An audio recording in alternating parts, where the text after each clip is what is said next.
Huwag ka nang bumili sa labas, gumawa ka na lang ng paborito mong mango graham shake. Bukod sa makakatipid ka na, ay makakatikim pa ang iyong buong pamilya. At higit sa lahat, mas masarap talaga siya pag sarili nating gawa. Tara, umpisa na natin. Kailangan natin dito ng hinog na mangga. Bali 2 piraso lahat ang magagamit natin dito. Nagdagdag na lang ako ng isa.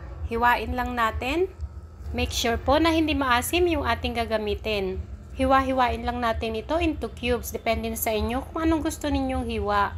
Pwede kayong gumamit dito ng baso pantanggal sa ating mangga, pero sa akin okay na itong kutsara. Mura na ang mangga dito sa amin mga mare. Sa inyo ba? Mahal pa rin ba?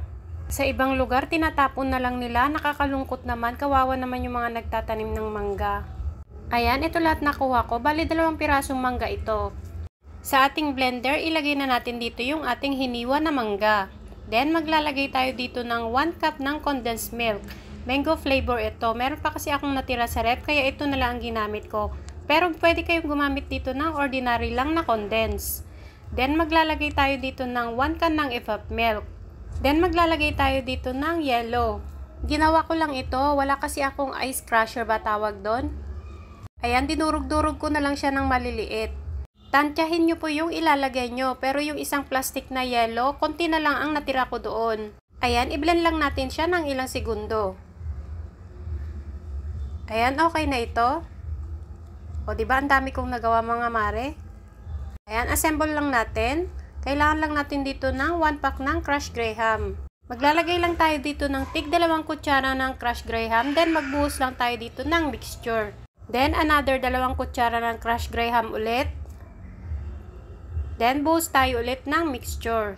Itong nagawa kong mixture ay napakadami ng magagawa. Dagdag na lang kayo dito ng 1 pack ng crushed graham kasi itong ginawa ko ay sakto lang yung isang pack ng crushed graham. Kung maliliit yung gagamitin yung mga baso dito, siguro nasa 6 to 8 servings yung magagawa nito. O diba ang dami? Lahat makakatikim na.